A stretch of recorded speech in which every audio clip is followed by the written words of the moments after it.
My name is Jasmine and I started traveling 2.5 years ago, which also began my inward journey of self-growth. And I've been sharing my experiences the entire time here on my channel, where today we are in Thailand and head over to Bangkok.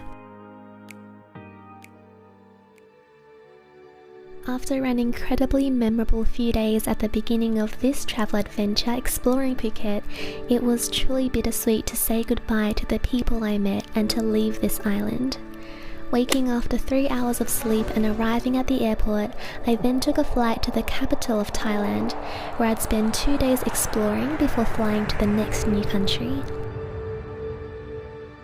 My time in Phuket left such a huge imprint in my heart that for the next day I was in Bangkok, a feeling of sadness ran through my body, and the rain matched my mood as well. I still tried to make the most of my time there by visiting new places and saw another new side to the city with a fresh perspective. The first thing I did after arriving at the hostel was to go for a walk in the neighborhood nearby and people watch. I also made sure to drop by at my all-time favorite cafe called Ethos and enjoyed the best gluten-free banana pancakes on the face of the planet. For some self-care, I also went for a leg massage on Khao San Road before continuing to walk around, explore, appreciate and observe.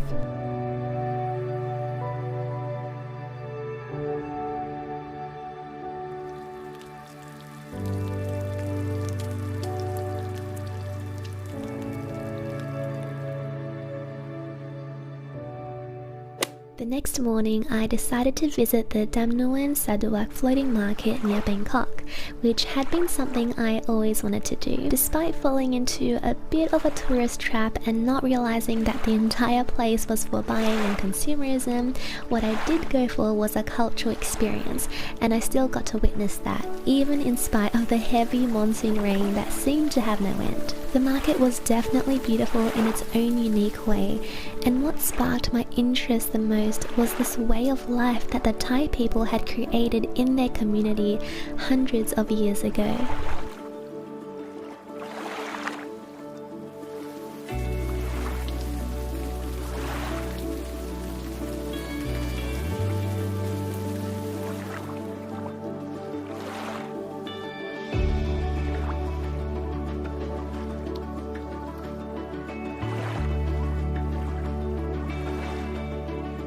My taxi driver then took me nearby to the Mak Long train market.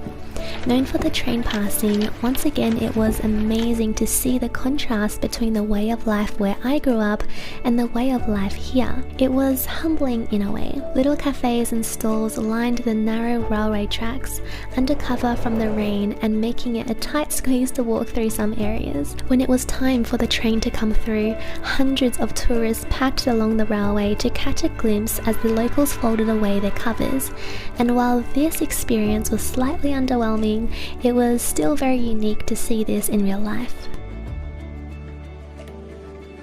I ended this trip with a warm red curry at Ethos restaurant again, and took off the next morning to a brand new country that I could not wait to explore. Traveling has truly opened my eyes to so much in the world. Through embracing change and challenges, I've become a lot more courageous, and for these opportunities, I am so grateful. See you soon in Sri Lanka.